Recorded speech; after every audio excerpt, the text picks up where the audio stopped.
안녕하세요. 반갑습니다. 이금수입니다. 자, 지난 시간에 이어서 이번에는요, 경제사 들어갑니다. 경제사도요, 사회사랑 마찬가지로요, 일단 모든 시대를 아우를 수 있는, 통시대를 아우를 수 있는 핵심 기둥 잡아주시고요, 거기서 격가지를 펴나가는 겁니다. 그래서 여러분이 이번 시간에 배우는 고대 경제가 어느 수준인지를 나중에 중세 경제, 그리고 조선 전기 경제랑 이제 비교를 하셔야 되는데요. 경제를 여러분들이 공부하실 때요, 일단 크게 세 가지를 우리가 이제 관심을 가집니다. 크게 세 가지. 일단 첫 번째는요, 그 당시 사람들이 어떻게 살아왔는지 경제 생활 모습을 봐요. 자, 우리는 앞서서 신분이 이야기하면서 평민 중에 가장 많은 다수를 차지하고 있는 건 누구다? 농민이다. 농민인 이유는 그 사회가 농업 중심의 사회이기 때문인 거죠. 그러니까 아직까지는 나중에 조선 후기가 돼서 상공업이 발달하고 초기 자본주의의 모습이 나타나기 전까지는요, 자급자족적 생활을 합니다. 자, 그렇기 때문에 농업이 가장 중요해요. 그렇다면 이제 결국은 이제 농업을 발달시켜서 농업의 생산량을 늘리는 게 관건입니다. 그럼 농업의 생산량 어떻게 늘릴 수 있을까요? 일단 여러분들 사람이 늘어나면 농사 지을 수 있는 노동력이 늘어나기 때문에 생산량이 늘어날 수도 있는 거겠죠. 근데 특히나 우리는 이제 뭐에 주목을 하냐면요, 농업 기술입니다. 여러분이 생각할 때 농업 기술이라고 하면 뭐가 들어갈 수 있을까요? 예를 들어서 좋은 농기구를 쓴다라든지 아니면 좋은 벽실을 쓰는 거. 근데 그 중에 특히나 우리가 관심을 많이 가지는 게 뭐가 있냐면요, 시비법이라는 게 있어요. 시비법이라고 하는 건요, 거름을 주는 거예요, 거름. 여러분 최고의 거름이 뭔지 아세요? 사람의 인분이에요. 그러니까 사람이 그 똥오줌 있잖아요. 이걸 주는 게 가장 좋은 겁니다. 여러분 이런 땅이 있다 칩시다. 이 땅에다가 우리가요, 씨앗을 뿌립니다. 그리고 물을 줍니다. 그럼 이 씨앗은요, 물과 햇빛을 가지고 무럭무럭 자라나긴 하지만 이것만 있어도 되는 거 아니잖아요. 이 밑에 있는 땅의 영양분을 흡수해서 무럭무럭 자라는 겁니다. 그렇기 때문에 식물이 그만큼 성장을 했다는 건 땅이 가지고 있는 영양분을 잃어버렸다고 하는 거예요. 그런데 앞서 말했었던 이런 시비법 있잖아요. 거름법 같은 거, 이런 거 동원을 해가지고 그 땅에다가 보충을 해줘야 돼요. 그러니까 그것이 보충이 되면 이 땅에서 올해도 농사 짓고 내년에도 농사 짓고 내후년에도 농사를 지을 수가 있는 겁니다. 자, 그런데 문제는 그 시비법을 알아가는 시간이 걸려요. 그러다 보니까 처음에는 시비법을 제대로 이용을 못하겠죠. 그러다 보니 한 해 농사를 짓고 나면 적어도 한 해 이상 그리고 몇 해 동안 그 땅을 놀려줘야 돼요. 그러니까 쉬게 해주는 거죠. 휴경이라고 합니다. 그럼 그 쉬는 동안 땅이 스스로 지력을 회복하는 거예요. 그러니까 그 시비법의 발달 여부에 따라서 농업의 생산력이 달라집니다.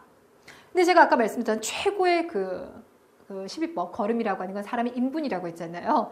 그거 여러분들 그냥 뿌리는 건 아니고요. 볏짚 같은 데 있잖아요. 그런 데다가 보름, 일주일 정도 이렇게 섞어둡니다. 그럼 그게 냄새가 나중에 장난이 아니에요. 시골 달리면 그 냄새 있잖아요. 그죠? 저 어렸을 때 할아버지 집에서 몇 년 살아봐서 그 냄새 알거든요. 그거 딱 뿌려주면 지력이 회복이 되는 거죠. 자, 그래서 여러분들은요, 앞으로 농업을 공부할 때 시비법이 어떤 단계로 발전했는지 그걸 보셔야 돼요. 그러니까 당장 오늘부터요, 우리가 공부하는 고대 경제에서는 시비법이 등장했는지, 휴경의 정도가 어느 정도인지 이런 거 파악해 주셔야만 됩니다. 자, 두 번째는요, 수공업 공부합니다. 수공업이라고 하면 물건을 만드는 거죠. 근데 당연히 손으로 만드는 건 수공업인 거고요. 그 다음 상업이라고 하는 것은 물건을 사고 파는 것. 그러니까 묶어서 상공업이라고 얘기하는데요. 일단 각 시대별로 상공업이 어느 정도 수준인지를 보셔야 되는데요. 결론부터 말을 하잖아요. 보통은 처음에, 그러니까 한 나라 안에서, 한 왕조 안에서 기준으로 본다면 국가 처음에는요, 국가가 그걸 딱 장악을 해요. 그러니까 농업 중심의 사회이다 보니까 이걸 철저하게 조절 통제하는 모습이거든요. 그래서 물건을 만든다 하더라도 국가에서 관영 수공업의 형태가 많이 있어요. 그러니까 관청 같은 거 만들어서 장인들을 여기 데리고 옵니다. 그리고 국가가 필요하는 무기라든지 비단 이런 걸 만들게 해요. 그런데 그 한 나라 안에서 중반기 넘어가잖아요. 분위기가 해이해집니다. 되셨어요? 또 거기에다가 경제력이 발달하면 사람들이 우리가 직접 만들어서 시장에 내다 팔고 싶은데 이런 분위기가 됩니다. 그러면서 민영 수공업의 형태가 나타나요. 그러니까 고려라고 하는 나라 안에서 처음에는 국가가 꽉 장악하고 있다가 어느 순간부터 슬금슬금 풀리는, 조선 안에서도 처음에는 꽉 잡고 있다가 슬금슬금 풀리는 이런 것들이 이제 관영수공업, 민영수공업의 형태로 발전한다. 그러니까 상업 같은 경우도 처음에는 국가가 많이 통제하지만 뒤로 가면 이제 많이 풀어지는 모습이에요. 자, 무역도 살펴볼 겁니다. 각 시대별로 주변에 있는 나라들과 어떤 식으로 교류하는지, 주요 항구는 무엇인지 이걸 살펴볼 텐데요. 여기도 마찬가지예요. 처음에는 국가가 딱 장악하고 무역을 합니다. 이게 바로 공무역이에요. 그런데 뒤로 가면 공무역도 있지만 사무역이라고 해가지고요. 개인 대 개인으로. 그러니까 요즘으로 말하면 요거 같은 경우는 왕이 왕이 아니죠. 대통령이 외국에 나갈 때잖아요. 순방할 때 그때 거래하는 거고, 요거 같은 경우는 그냥 기업들이 외국 가서 거래하는 행위를 보시면 되겠습니다.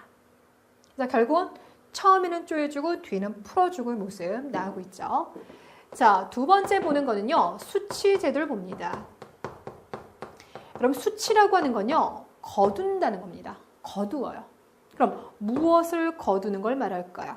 바로 세금을 거두는 걸 말하는데요. 얘기해 주세요. 세 가지 세금 뭐가 있다고요?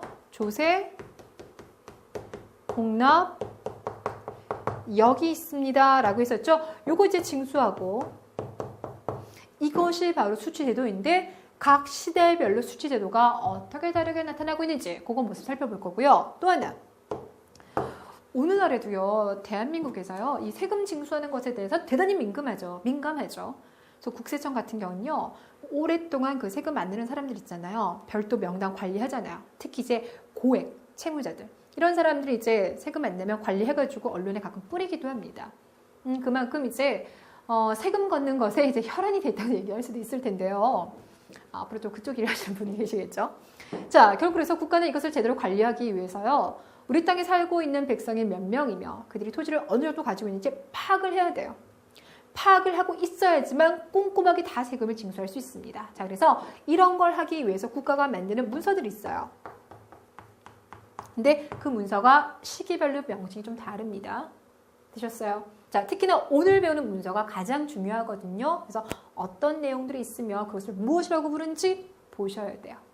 그러니까 조세 포탈을 방지하기 위해서 국가가 어떤 노력을 하고 있는지. 자, 그리고 마지막 세 번째는요. 우리 토지제도에 대해서 앞에서 잠깐 언급한 적이 있었었죠.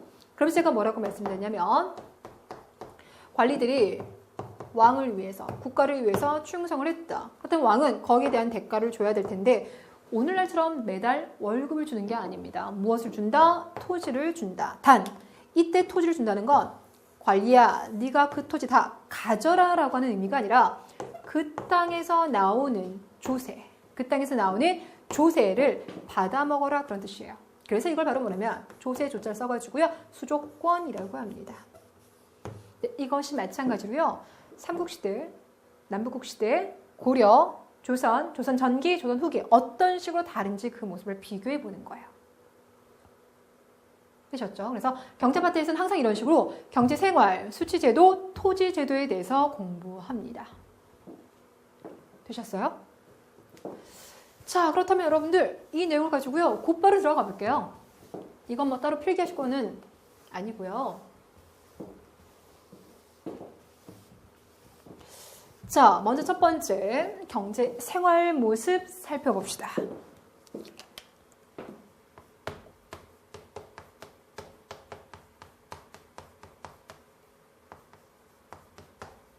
자, 그 중에서 농업을 살펴볼 텐데요. 우리가 지금 살펴본 게 삼국시대까지 정시다 쭉 해왔습니다. 그 남북국 중에서 이제 통일신라, 신라, 발해, 정치는요, 별도로 7시간까지 쭉 설명을 했잖아요. 그런데 농업 분야는요, 그냥 하나로 묶어가시면 돼요. 이 안에서 나타나고 있는 공통적인 특징, 그거 그냥 보시면 됩니다. 그럼 이렇게 접근합시다. 농사를 잘 짓기 위해서는 뭐가 필요하다고요? 농업기술. 잘 알고 계시네요. 근데 농업기술도 필요했으면 땅도 필요한 거 아니겠습니까? 그래서 각 나라는요, 항상 뭐냐? 땅을 늘리기 위해서 노력을 해요. 그래서 황무지를 농사 지을 수 있는 땅으로 바꾸는 작업, 이걸 바로 뭐라고 하냐면 개간이라고 합니다. 근데 그 개간은요, 고대 사회에서 하지만 중세도 하고요, 조선 전기도 하고요, 계속 하는 거예요. 그러니 개간을 장려하였다, 이런 거 나오면 그게 이 개간이라고 하는 건 그 시대만 나타날 거야가 아닙니다. 모든 시기는 다 개간을 위해서 노력하고요. 국가에서는 이제 개간 열심히 하라고 뭐 세금을 면제해 주거나 이런 혜택을 하기도 하고 아직 실시 안 하기도 하고 뭐 그런 차이가 있는 것 뿐이지 기본적으로 개간이라고는 항상 합니다. 그래서 이 당시 같은 경우는 이제 산비탈 같은 데 있잖아요. 그런 산비탈 같은 거, 나무, 돌멩이 이런 거 빼버리고요. 농사 지을 수 있는 땅으로 만드는 겁니다. 자, 그럼 이제 땅이 만들어졌어요. 그럼 기술 키워야 되겠죠? 기술 뭐가 있다고요? 예, 12법. 근데 그거 잠깐만 기다려 주시고요. 뭐부터 먼저 볼 거냐면요. 철제 농기구. 이거부터 먼저 볼게요. 자, 그런데 생각을 보면 이 철기 농기구 있잖아요. 참 옛날에 얘기했었습니다. 언제요? 철기가 보급되었을 때 그때 얘기했었죠. 철기라고 하면 기원은 5세기 때 들어와서 1세기 때 기원은 1세기가 되면 많이 확산됐다라고 얘기했는데 아니 지금 고대가 끝나가는 이 마당에 또 이야기가 나왔죠. 그래서 여러분들 이게요 이제 들어온다가 한 번에 확 퍼지는 게 아니다 보니까 일반 농민들이 농기구로서 많이 이제 사용하게 되는 그 시기를 이제 6세기로 본다는 이야기가 되겠습니다. 되셨어요? 그러니까 실제로는 그 정도 수준이었기 때문에 삼국 초기에요. 농업의 생산량은요 정말 적었어요. 자, 여기에다가 소를 농사에 이용합니다. 이걸 바로 우경이라고 얘기를 하죠. 이것도 마찬가지 시기입니다. 그래서 신라 지증왕 시기 하면 이제 우경을 확대시키려고 노력하더라 뭐 이런 거 나와 있습니다. 자, 거기에다가 농사를 짓기 위해서는요 물 필요하겠죠. 저수지를 만들더라. 이것도 마찬가지로 매시기, 요 두 가지는 매시기 똑같습니다. 자, 그리고 여기서 여러분들 우리 앞에서 봤던 12법 이야기가 나와주는데요. 근데 아직까지는 12법이 뭔지 제대로 잘 몰라요. 그 사람 똥오줌에다가 그다음에 이제 볏짚 섞어가지고 뿌려주기만 하면 되는데 그런 것에 대해서 아직까지 잘 모르더라 이겁니다. 그러다 보니까 농사를 짓고 나면 땅의 영양분이 다 빼앗겼어요. 땅이 척박해지는 거죠. 이 땅에 다시 농사를 져봤자 수확할 수 있는 게 별로 없어요. 결국 땅이 스스로 지력을 회복할 수 있을 때까지 뭐 할 수밖에 없습니까? 땅을 놀릴 수밖에 없는데요. 우리는 이걸 바로 뭐냐? 실휴자를 써가지고요. 휴경이라고 합니다. 그러니까 최소 1년에서 그 이상까지 그 땅을 쉬어줘야 돼요. 이해 가시겠죠? 여담인데요. 그래서 예전에 어린아이들 중에서요. 효자, 훈련 나오는 건 다른 거 없어요. 뭐 부모님 잠자기 전에 먼저 이불 안에 들어가서 따뜻하게 데펴주는 거 이런 것도 효자, 효녀설이지만 친구들이랑 바깥에서 막 놀다가 화장실 가고 싶을 때 얘들아 우리 집에 가서 뒷간 이용할래? 이러면서 친구를 확 우리 집에 끌고 오는 겁니다. 아니 우리 식구들이요 아무리 화장실에 가서 쌓아낸다 하더라도 그 양이 정해져 있잖아요. 그렇죠? 뭐 그 인분을 만들어내기 위해서 계속 먹을 수는 없고요. 먹을 수 있는 양도 없어요. 자, 그러니 바깥에 놀고 있던 그 친구를 룩 들고 와서 우리 집 뒷간을 다 이용하게 하는 거예요. 그런 애들이요. 똘똘한 애들이에요. 그래서 실제 박완서 선생님의 작품을 보면요. 그런 이야기도 들어가 있습니다. 되셨습니까? 자, 그래서 우리가요. 삼국시대 그리고 통일신라 시대 이야기를 할 때는요. 아직까지는 휴경이 일반화되어 있는 대부분이 다 휴경을 했던 이제 그런 사회의 모습이다. 그래서 농업의 생산력이 아직은 적더라. 자, 그리고 또 하나. 이 시기 때는요. 밭농사가 중심입니다. 자, 그럼 대답해 주세요. 벼농사 안 한다는 소리일까요? 아니요. 하기는 해요. 하기는 하지만 아직은 기술력이 떨어지다 보니까 밭농사 중심. 자, 그래서 어디서 발에는 밭농사만 합니다. 아닙니다. 발에도 남부지방은 벼농사를 하긴 하지만 밭농사 비중이 더 높다. 콩이나 뭐 조나 이런 것들 많이 재배했다라고 아시면 되겠고요. 발에는 하나만 더 추가할게요. 워낙 위쪽에 있잖아요. 날이 춥기 때문에 농사도 하지만 무엇도 하냐? 가축도 키웁니다. 그래서 발의 지방 행정 조직을 봤을 때요. 5경 15부 62주. 5경 15부 62주라고 얘기했었거든요. 전국을 15개로 나눠놨었는데 그 중에 하나가 바로 뭐가 있었냐면 솔빈부라고 있었어요. 발에 솔빈부라고 있는데 이 솔빈부가요. 말 잘 키우는 곳 상당히 유명했다라고 합니다. 그리고 발에서 키우는 이런 말들을요. 다른 나라에 수출했다라고 하네요. 그러니까 발에는 요거 하나만 추가시켜 두시면 돼요. 자, 이번에는요. 수공업 한번 볼까요? 아직은 물건을 만드는 그 수준 자체가요. 당연히 고려나 뭐 조선시대에 비해서 미약하겠죠. 그리고 그 규모 자체도 적은데요. 처음에는 이제 노비들을 데리고 물건을 만들었어요. 그러다가 서서히 국가가 관청을 만듭니다. 그 관청에다가 노비라든지 손짓 좋은 사람들 있죠. 장인들을 여기 넣어가지고 제품을 만드는 거예요. 그래서 무기나 비단 같은 걸 이런 거에서 생산을 합니다. 그러다 보니까 여기서 이제 우리가 앞서 봤었던 관영수공업에서 민영수공업, 아직은 민영수공업은 그렇게 이제 뭐 두드러진다라고 얘기하지 않아요. 그냥 관청에서 필요한 물품을 만들었다라고 얘기를 합니다. 되셨나요? 자, 그리고 봤더니 신라 같은 경우는요. 모두 14개의 부처가 있습니다. 라고 했었죠. 그 중에서 뭐가 있냐면 공작부라는 게 있어요. 공작부. 그러니까 뭔가 딱 명칭에서요. 뭔가 만든다 이런 느낌 드지 않으세요? 전국에 있는 관청에서 제품 생산하는 거 이쪽에서 담당했다라는 겁니다. 되셨습니까? 자, 이번에는 상업. 상업이라고 하는 건요. 물건을 사고 파는 건데요. 물건을 사고 파는 상업이 발달하면요. 딱 두 가지 모습이 나타나요. 첫 번째, 사고 파는 거 어디서 합니까? 시장에서 합니다. 그러니까 상업이 활발하게 된다는 것은 그만큼 시장이 늘어난다는 이야기예요. 또 하나, 시장에서 우리 물건을 사고 팔 때 뭘 이용합니까? 화폐를 이용합니다. 되셨어요? 그러니까 화폐가 이때쯤 등장했는지 이걸 보시면 되는데요. 결론부터 말씀드리면 아직까지 화폐 주조 안 됩니다. 됐어요? 그렇다고 해서 아예 화폐를 전혀 안 쓴 건 아니지만 그건 중국 돈인 거고요. 기본적으로. 그리고 물품을 구매하거나 이랬을 때 거래할 때는요. 현물 화폐들 있잖아요. 뭐 배라든지 쌀이라든지 곡식 같은 거 있잖아요. 이런 걸로 바꾸는 거예요. 그래서 우리가 이제 금속 화폐들 있잖아요. 그런 금속 화폐들은 아직은 주조하지 않았다. 자, 그렇다면 금속 화폐가 주조된 것은 언제이냐? 고려 시대가 됩니다. 그래서 고려 시대 들어가면 우리 최초로 만들었던 금속 화폐 이름들이 나오게 될 겁니다. 그거 암기해 주셔야 돼요. 자, 화폐는 아직까지 주조가 되지 않았으나 무엇은 등장하였다? 시장은 등장을 합니다. 혹시 여러분 신라 최초로요 시장이 열렸었던 시기를 기억하십니까? 바로 소지 마리간 시기입니다.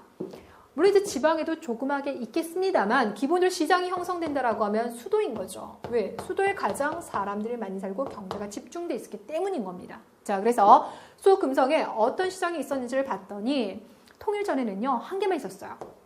그래서 지증왕 시기 때 세워졌던 동시라고 해서 하나가 있었다가 통일되고 나니까 전쟁이 줄어들었어요.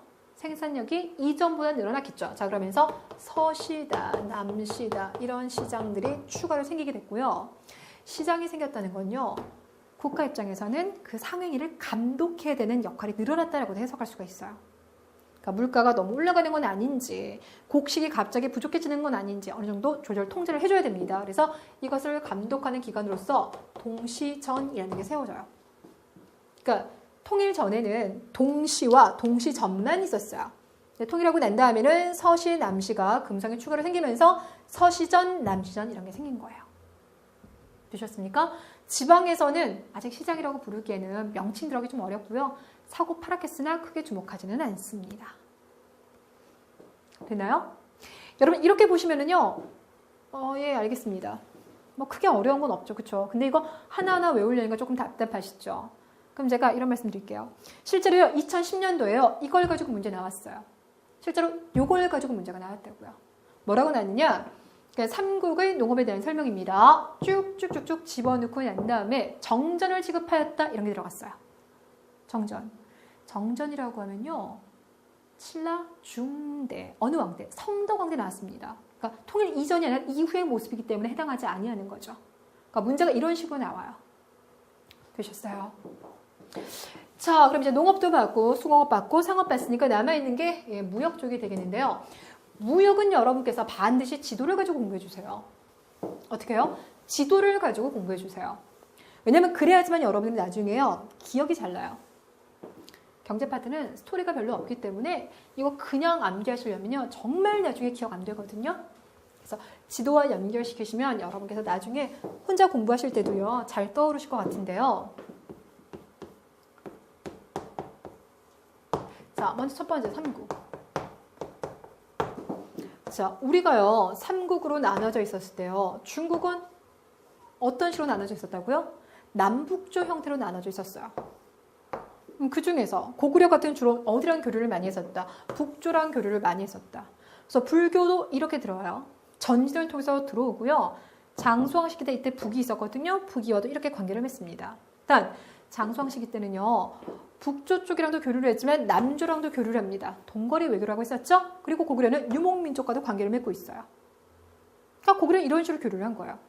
백제 같은 경우는 전통적으로 중국의 남조와 교류를 합니다. 그러다가 이제 가야와 연결시키고 그것이 외로 연결되는 거죠. 신라 같은 경우는요. 기본적으로는 중국이 직접 갈 수 없는 거리에 놓여 있다 보니까 고구려를 통해서 교류를 합니다. 그러다가 진흥왕 시기 때 어디 차지합니까? 한강 차지합니다. 한강 차지하면서부터는요. 굳이 고구려 도움 받을 필요가 없죠. 그래서 여기다가 경기도 화성에다가요. 여기 쌓인 이제 성이 있는데 이게 바로 뭐냐면 당항성입니다. 당나라로 가는 항구, 당항성인데 이 당항성을 통해서 직접 교류를 합니다. 어려운 거 있어요? 전혀 없죠. 그냥 여러분이 알고 있던 내용 그대로 접근하시면 되고요. 이제 조금 이제 헷갈리는 게 바로 뭐냐면 통일신라입니다. 자리가 조금 모자랄 것 같은데요.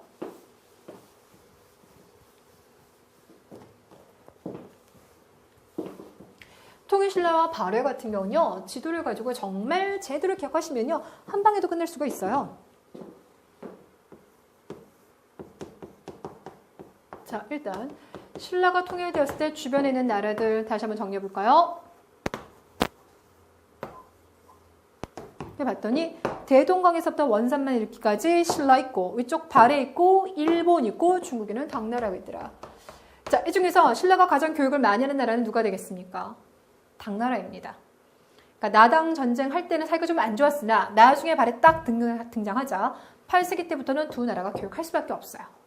자, 근데 봤더니 신라에서 당나라 가려면요. 육로로 갈 수가 없습니다. 어디로 가야 됩니까? 해로로 가야 됩니다. 자, 그러다 보니까 자연스럽게 항구가 발달을 하게 되는데 여러분 기본적으로요. 각 시대별로 있는 최대의 항구 있죠. 최대의 항구는요. 수도 옆에 있어요. 왜? 수도에는 가장 많은 사람들이 살고 경제력이 발달돼 있으니까 그만큼 사고 팔 게 많다는 거죠. 그래서 신라 수도 금성 옆에 있는 항구, 여기가 신라 최대의 항구가 되겠습니다. 이것이 바로 울산항이에요. 울산항. 됐나요? 그럼 이제 울산항에서 여기 가면 영암이라고 있거든요. 영암을 찍고 상하이 가는 방법도 있겠고요.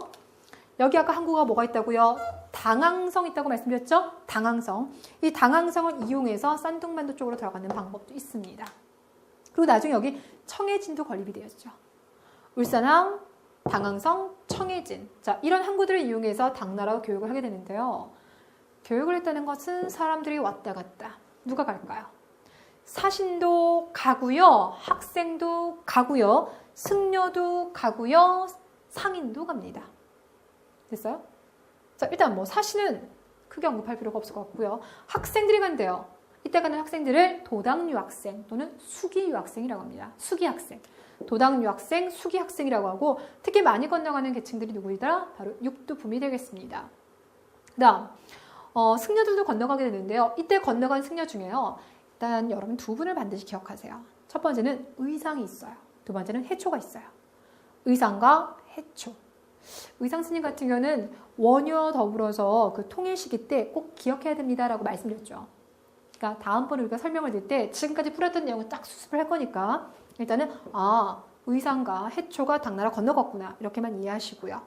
그 다음에 이제 상인들이 이제 거래를 할 겁니다. 그러면 그들 간에 사고 파는 물건들이 나오겠죠. 신라가 전통적으로 되게 잘 만들어 있습니다. 바로 뭐냐면 금과 은으로 만든 각종 세공품들, 장식품 같은 거예요. 생각해보면 신라의 왕들이 쓰던 그 금관 있잖아요. 그 사슴 뿔 모양. 그냥 이렇게 삐쭉하게 올라가 있는 것만 아니라 거기 각종 장식이 달려있고요. 옷 같은 것도 달려있어요.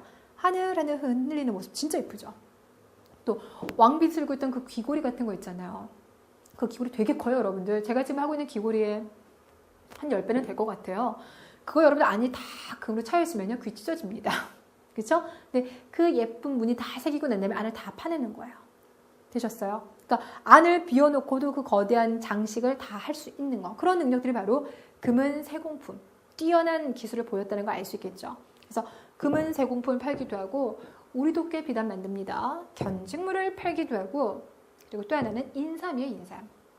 그때는 인삼이라고 해서 인공재배가 아니라 산삼인 겁니다, 여러분들. 조선 전기 전까지는요, 다 산삼이었어요. 워낙 또 약발이 좋거든요. 이런 거 갖다 팝니다. 반면에 이제 당나라에서 들어오는 건요, 어느 시대든 간에 똑같아요. 중국에 나중에 그게 당이던, 송이던, 명이던 기본적으로 들어오는 건 똑같습니다. 4가지인데요. 첫 번째, 비단. 비단, 장수, 왕서방 뭐 이런 거 들어보셨죠? 그렇죠? 예, 중국에 비단 들어옵니다. 우리에게 없는 책, 문화가 발달돼 있었으니까. 중국 도자기 들어옵니다. 그리고 약재. 비단, 서적, 도자기, 약재 이런 것들이 항상 들어와요. 좋습니까? 자, 이렇게 이제 상인들, 학생들, 승려들 교류가 활발하다 보니까요. 당나라 땅에는요. 여기 지금 싼둥반도를 비롯해가지고요. 화이어 일대에 신라 사람들이 대규모로 많이 몰려 살아요. 우리 미국 가면 우리말 안 써도 살 수 있는 땅 있죠. 어딥니까? 예, LA. 마찬가지로 당나라 땅에 가보면 그만큼 신라인들이 많이 살고 있는 지역이 있는데 우리는 그 지역을 바로 뭐라고 불러주냐면 신라, 방. 이건 마을이라고 하는 거죠. 자, 그리고 여기 있는 신라인들의 감독 관청 있죠? 이런 거를 뭐라고 하냐? 신라소. 신라인들이 다니는 절을 신라원. 신라방, 신라소, 신라원. 이것이 싼둥반도와 화이어 일대에 있고요. 이때 있었던 신라원 중에서 되게 유명한 게 법화원이라고요. 이거 누가 만들어주는 거냐면 바로 장보고가 되겠습니다. 그래서 당나라의 관계는 이 정도 이해하시면 돼요. 이번에는 발해요. 발해와 신라가 그렇게 끈끈한 관계는 아니지만 그렇다고 해서 무조건 적대적이지만은 않습니다라고 말씀드렸죠. 그 증거가 바로 이렇게 이어지는 신라도라고 얘기했었고요. 그 다음 통일신라와 일본도요. 교류를 그렇게 많이 하는 건 아니에요. 왜냐면 일본이 이미 이 당시가 되면 당나라의 문화를 직접 받아들입니다. 그러니까 우리를 통해서 교육하는 것이 아니라 직접 문화를 받아들이고요. 또 하나는 자기네 나라 안에 자체적인 문화 있잖아요. 국학이라고 해서 자기 고유한 것에 대한 관심을 많이 가지게 됩니다. 그래서 많은 것이 들어가는 예전 모습과는 조금 구분이 되긴 하지만 그래도 들어가는 것이 있어요. 여러분 일본 하면 사무라이 항상 많이 떠올리죠. 이때 아직까지 뭐 사무라이가 등장한 그런 이제 무사, 막부 체제는 아니지만 그래도 일본 그 칼 있죠. 그 일본 칼이 신라에서 비롯되었다라는 이야기가 있습니다. 그만큼 신라 칼의 여러 가지 원형들, 모습들이 일본 칼에서 많이 나타나고 있어요. 그래서 신라 칼.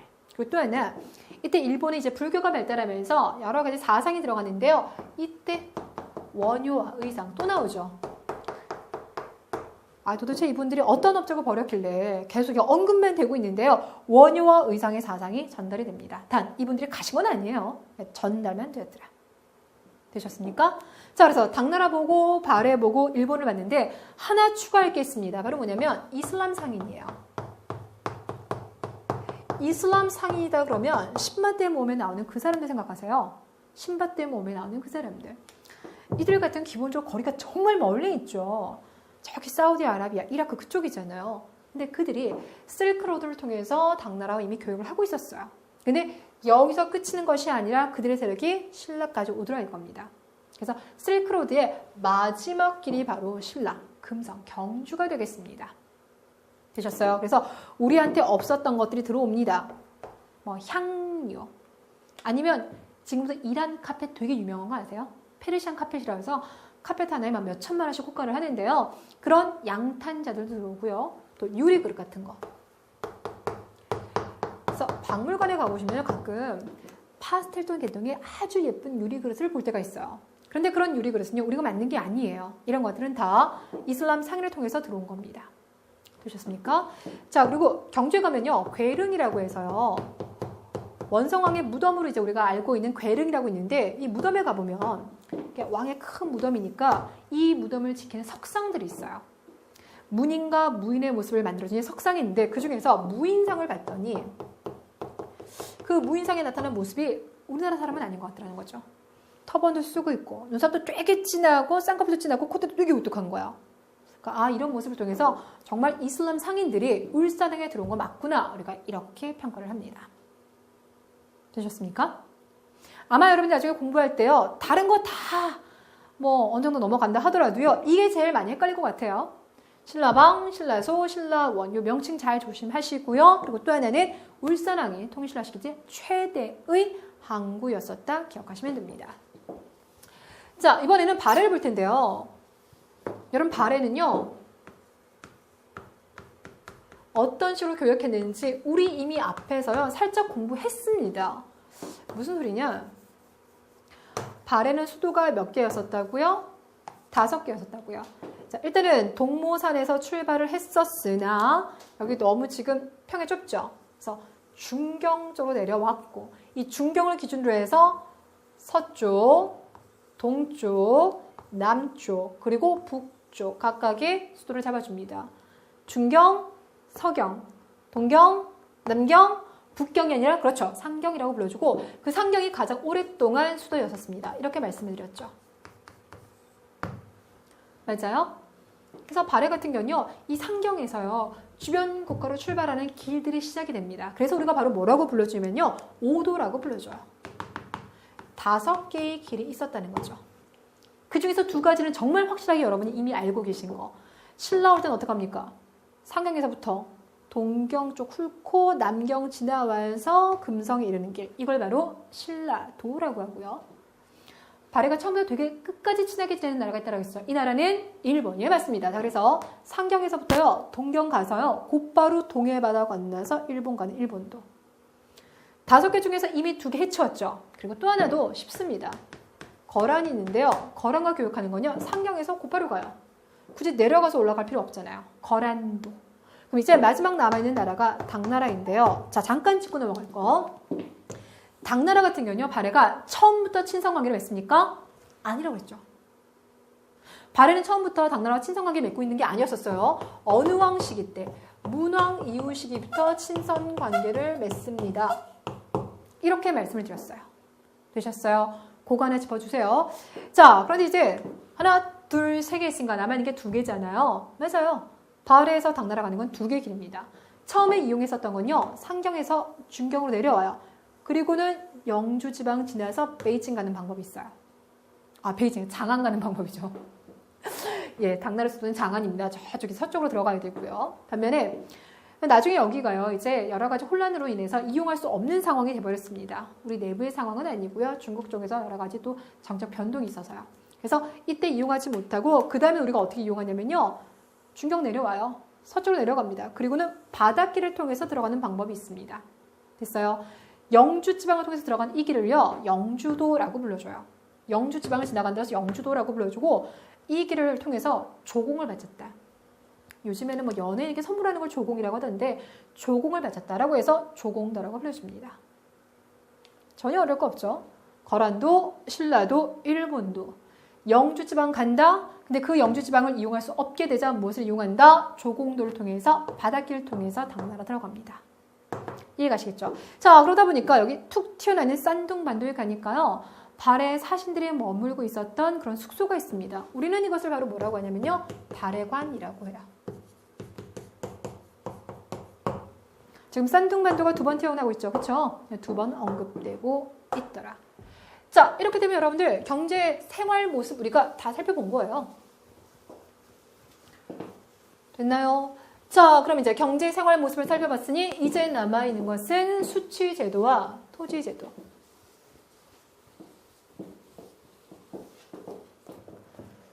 자, 어떻게 여러분들 지금 화면이 깨끗하게 잘 보이고 있을까요?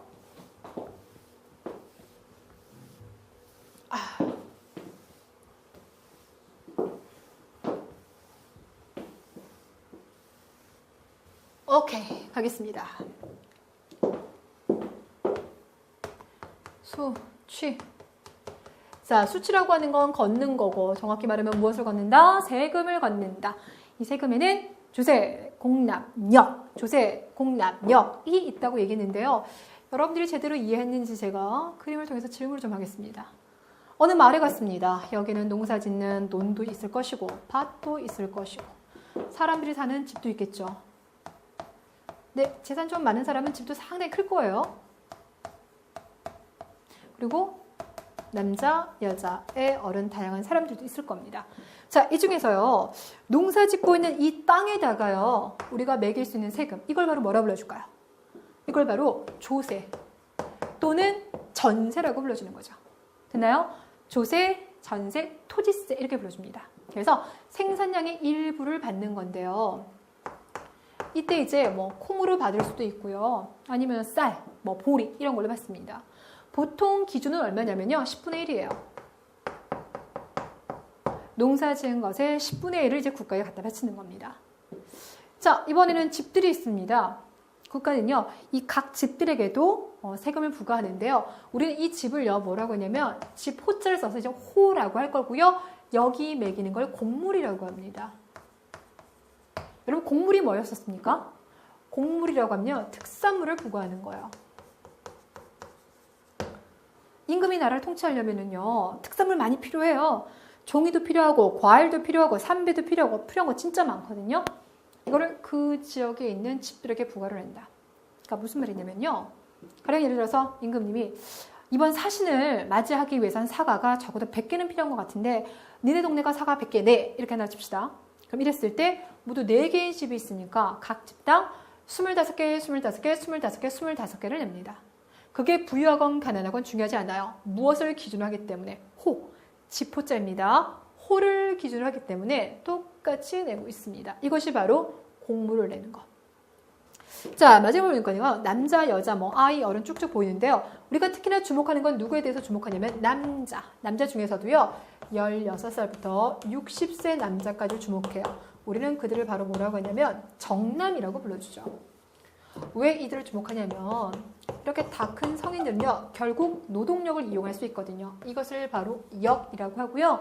이때 이들은 일정 기간 동안 군대에 가야 되거나 아니면 성이라든지 도로, 저수지 이런 공사에 동원이 돼야 됩니다. 이걸 바로 요역이라고 하거나 또는 부역이라고 불러준다라고 얘기를 했었어요. 되셨어요? 그래서 한 마을에서 살고 있는 사람들을 기준으로 봤을 때 조세, 공납, 역 이렇게 볼 수가 있죠. 공물을 징수한다 라고 했으니까 이걸 이제 공납이라고 쓸게요. 그럼 다시 한번 질문할게요. 여러분 흥부 놀부 이야기 많이 알고 있죠?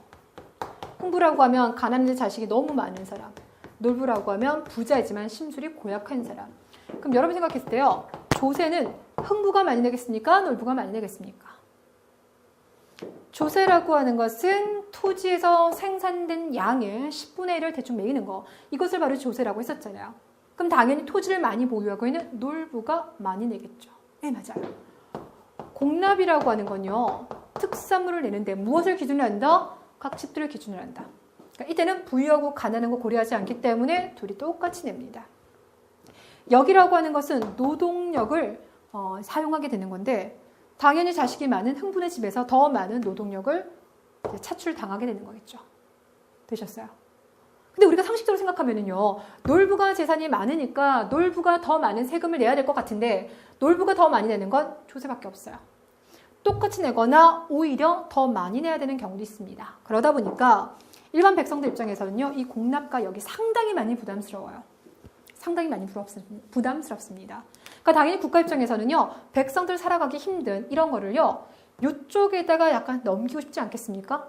그러니까 기준 자체를 집이라든지 사람 기준이 아니라 이런 토지의 기준으로 바꾸고 싶어 하는데 워낙 지배층의 반발이 커요.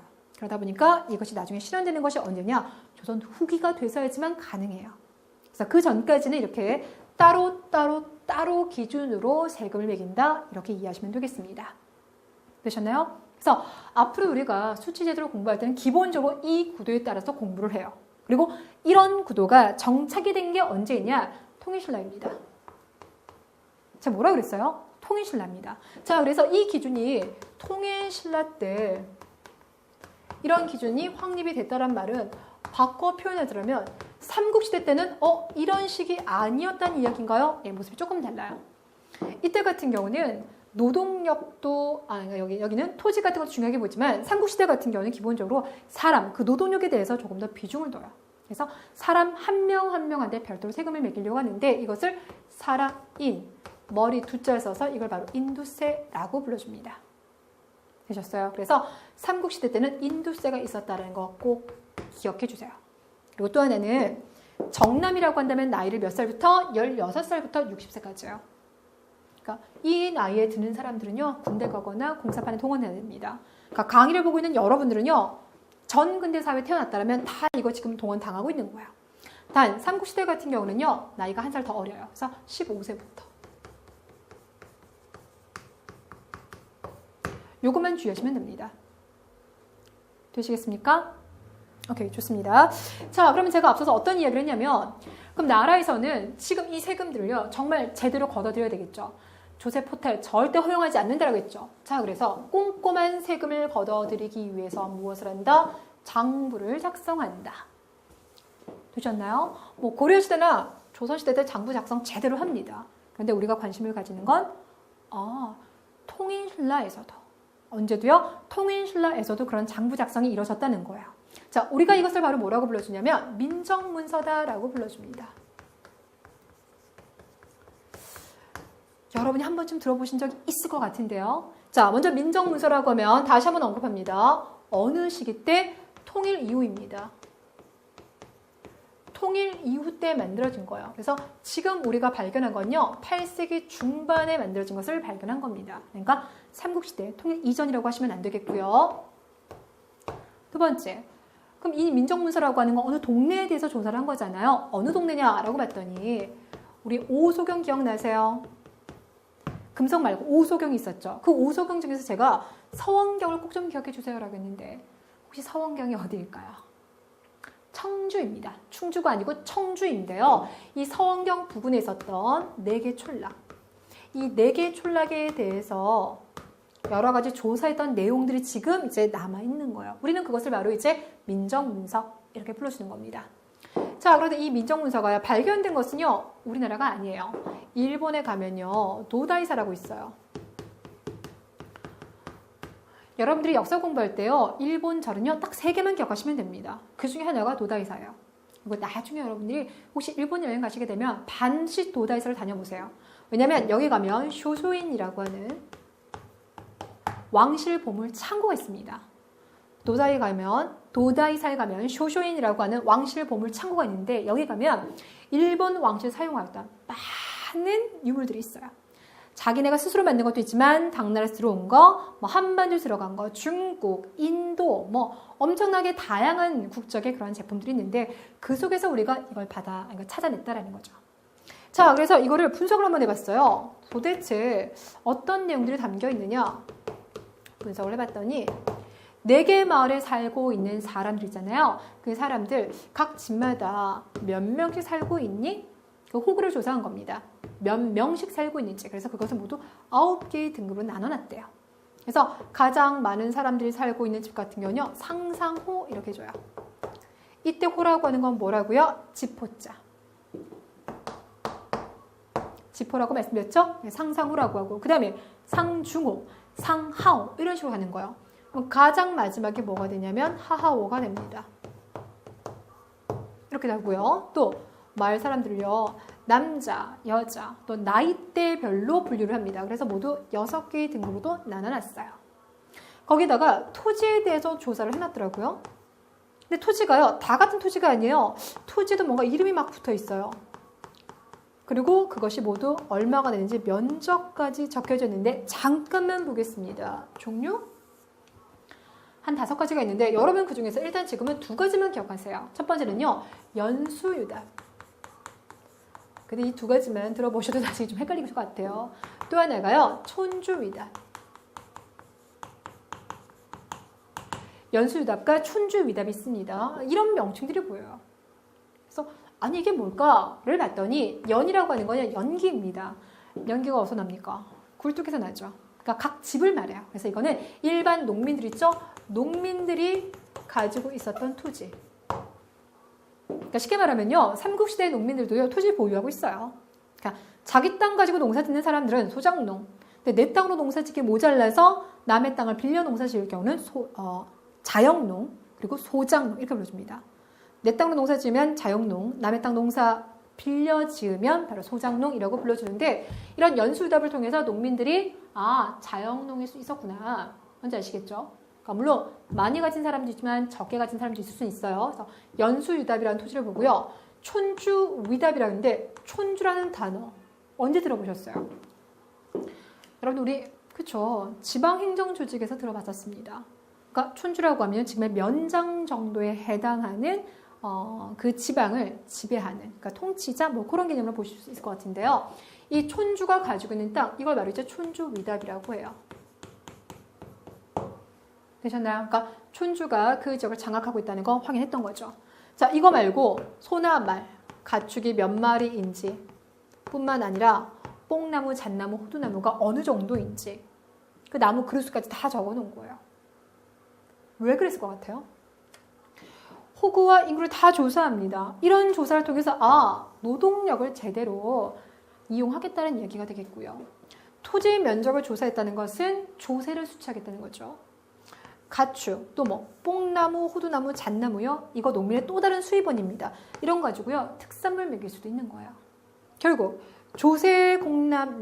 조세공납력을 보다 철저히 징수하려고요. 조세 포탈 안 시키려고요. 예, 그러기 위해서 만들어둔 문서가 바로 민정문서라는 거예요. 이해 가시겠죠? 자, 근데 우리가요. 여기서 또 하나의 중요한 것을 파악했습니다. 바로 뭐냐면 이 민정문서를 봤더니요. 이거 관리, 지방관이라고 하셔도 됩니다. 관리가 작성한 것이 아니라는 겁니다. 누가 작성했냐? 바로 촌주라고요. 이 시대 같은 경우는요. 면 단위까지는 지방관 파견 못했었잖아요. 그래서 촌주가 이런 걸 작성했고요. 3년마다 작성해서 나라에 보고를 합니다. 그는 이제 이러한 일들을 했기 때문에 그 대가로서 조세를 안 내는 거예요. 이해 가시겠죠? 그래서 촌락은 촌주에 의해서 지배되었구나 라는 걸 이해할 수 있고요. 또 하나는 촌락은 4개 촌락인데 촌주는 1명 나왔어요. 그러니까 한 4개 정도의 촌락을 묶어서 한 명의 촌주가 있었구나 이렇게도 이해를 합니다. 되셨죠? 자, 그래서 단독 문제로요. 민정문서 같은 경우는 워낙 좀 나왔습니다. 앞으로도 충분히 나올 가능성이 있는 만큼 내용을 기억해 두시면 좋겠습니다. 자, 그럼 이제 남아있는 게 뭐밖에 없습니까, 여러분들? 그렇죠. 토지제도밖에 남아있는 게 없네요. 마지막 토지제도 살펴봅시다.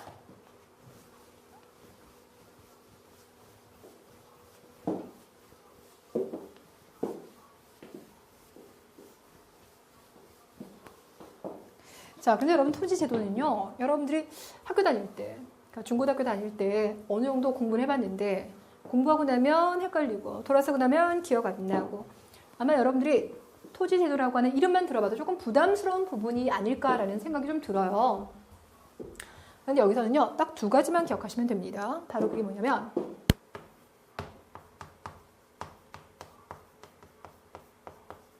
자, 일단 첫 번째는 우리가 그동안 2번이나 해왔었던 거. 바로 뭐요? 우리가 보고 있는 토지제도는 누가 그 땅을 가지고 있느냐 이거에 주목하기보다는 관리가 왕으로부터 어떤 식으로 충성에 대한 대가를 받습니까? 바로 이 부분에 대해서 주목하더라 이거죠. 오늘날에는 매달 꼬박꼬박 여러분에게 국가가 월급을 주죠. 그렇죠? 근데 과거에는 월급을 주는 것이 아니라 토지를 줬거든요. 그래서 그 토지가 도대체 어떤 성격을 가진 것입니까? 바로 이 부분을 보는 거예요. 결국은 이 토지제도라고 하는 건요. 수치제도와도 연결이 되어 있는 부분입니다. 자, 그럼 이렇게 갑시다. 전국의 땅입니다. 여러분 이 전국의 땅을요. 누가 가지고 있을까요?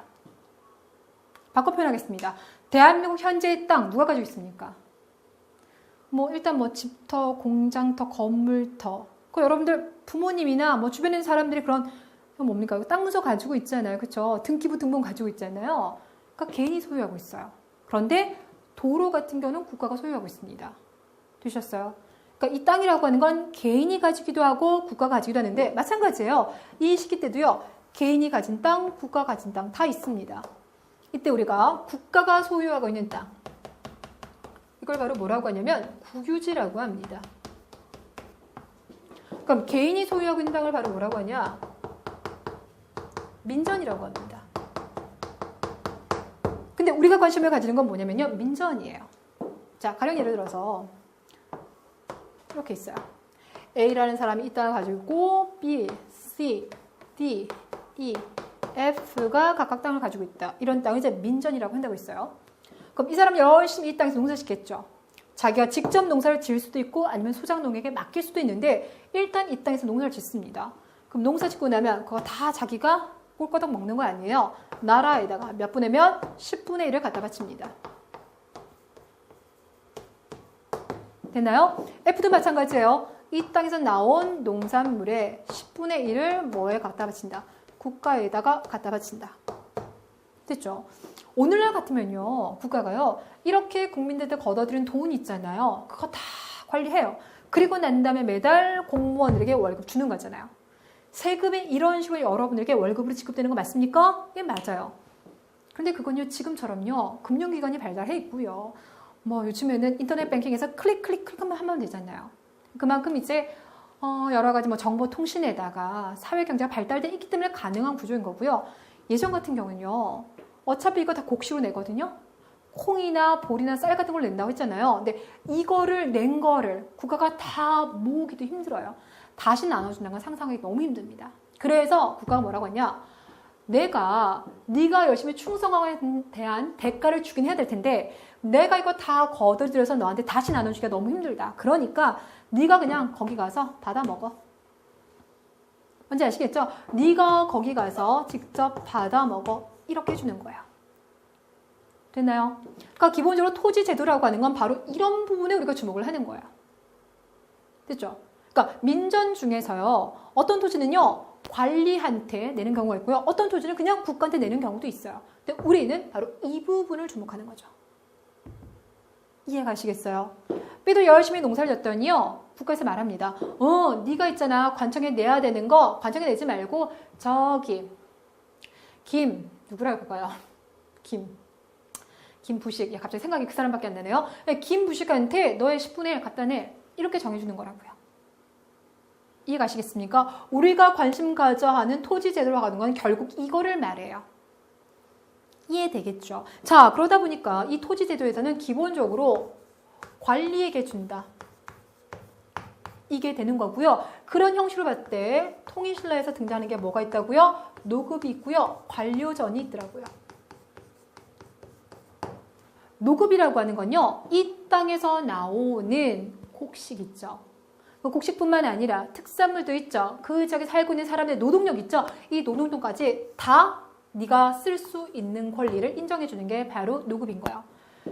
10분의 1에다가 특산물 징수할 수 있는 거, 그 지역의 노동력을 수취할 수 있는 거, 이용할 수 있는 것까지 다 주는 겁니다. 근데 반면에 관료전이라는 건 그 중에서 조세를 징수하는 것만 인정하는 거예요.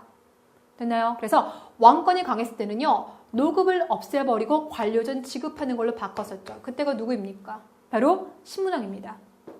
자, 그러다가 왕권이 다시 흔들리기 시작하면서 경덕왕 시기가 되니까 어떻게 한다고요? 관료전에서 노급 부활로 바뀐다고요. 되셨죠? 근데 노급을 폐지했다가 다시 부활하는 거. 이 모든 시기가 다 언제 일어납니까? 신라 중대에 일어납니다. 이해 가시겠어요? 자, 근데 여러분이 공부를 하다 보면은요, 노급 말고요, 또 뭐도 있느냐? 시급이라는 것도 있어요. 근데 같은 겁니다, 여러분들.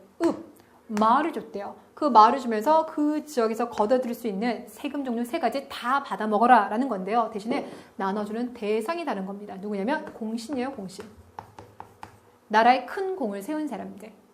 가령 예를 들어서 김유신 지방 같은 경우는요, 원래 금강가야 쪽 왕족이 있었잖아요. 근데 금강가에 이제 무너질 때 항복 이렇게 하니까 아예 신라 왕이 어떻게 하냐면 그 김해 지방 있잖아. 그거 니네한테 시급으로 줄게. 그러니까 그릇으로 본다면 노급보다는 시급이 훨씬 더 크다고 보시면 됩니다. 이해 가시겠어요? 우리가 관심을 가지는 건요. 이렇게 관리에게 또는 공신에게 조세를 내야 되는 그런 토지에 대해서 관심을 가지는 거야. 그래서 우리는 항상 뭐라고 한다. 이거는 그 땅을 다 가져라라고 하는 이야기가 아니라 그 땅의 수조권만 가져라 이런 이야기라고 한다고요. 조세를 징수할 수 있는 권리만 인정한다고요. 이해되시겠습니까? 자, 그러면서 구분해야 될 게 뭐가 있냐면요. 정전이라는 게 있어요. 이 정전이라고 하는 건요. 앞서 배웠던 연수유답을 말합니다. 연수유답. 그러니까 누가 가지고 있는 거예요? 일반 농민들이 가지고 있는 겁니다. 농민 소유예요. 그러니까 이거는요. 농민들이 그냥 가지고 있는 소유권 기준으로 본 겁니다. 근데 우리는 성도강 시대 뭐라고 했냐면 왕이 정전을 지급하였다라고 했죠. 근데 그건 말로만 지급한 거예요. 이게 무슨 소리냐? 조선시대 왕들은 그런 얘기하죠. 백성들은 다 나의 자식인 거예요. 백성들은 우리 왕을 바라볼 때 죄송합니다. 백성들은 우리 왕을 바라볼 때 나의 어버이입니다. 부모님입니다. 이렇게 바라보죠. 근데 진짜 내가 낳아서 내 자식인 거 아닌 거죠. 나를 낳아줘서 우리 부모라고 섬기는 거 아니죠. 그렇죠? 그건 우리가 그냥 사상적으로 그렇게 인정을 하는 겁니다. 뭔지 아시겠어요? 자, 이런 것처럼 당시 사회는요. 왕토 사상이라고 해서 말 그대로 사상이에요. 전국에 있는 토지는 왕 거다 이런 생각을 했다라는 거죠. 되셨어요? 이런 생각을 했기 때문에 국가에서 농민들이 지금 토지 보유하고 있어? 그 토지를 정전이라는 이름으로 확실하게 우리가 보장하겠어. 대신에 확실하게 너희들 소유권 인정해 줄 테니까 니들 농사 짓고 난 다음에 열심히 10분의 1을 국가에 내는 거야. 약속하는 거죠. 되셨어요? 수조권의 개념과 소유권의 개념으로 접근하셔야 됩니다. 특히 우리는 이 부분에 주목을 하셔야 되는 거고요. 자, 이렇게 하면 여러분들 내용 끝난 거예요. 그렇게 어렵지 않죠? 자, 실제로 2010년과 2012년에요. 이 문제 가지고 문제가 계속 출제가 됐어요. 그러니까 2012년 같은 경우는요. 노급과 시급에 대한 개념을 정확히 알고 있느냐 이걸 가지고 문제 냈거든요. 자, 그러니 여기 토지제도 같은 경우는요. 더 깊게 나올 만한 것도 없습니다. 근데 없긴 한데 돌아서고 나면 또 헷갈려요. 자, 그래서 이 부분 같은 경우는요. 강의를 들을 때 속도를 좀 늦춰 듣는 것도 괜찮고요. 아니면 여러분들이 끝나자마자 직접 그림을 그려보면서 이게 무엇이었지라고 다시 한번 음미해 보는 거. 직접 그림을 그려보는 거 제가 반드시 해달라고 부탁을 해드릴게요. 부탁을 하겠습니다. 자, 이렇게 해서 여러분들 오늘 우리가 이제 경제사까지 이제 마무리를 했습니다. 이제 고대와 관련돼서 남아있는 게 두 개죠. 문화 1, 2강 남아있습니다. 다음 시간에 다시 찾아뵙도록 하겠습니다. 수고 많으셨습니다.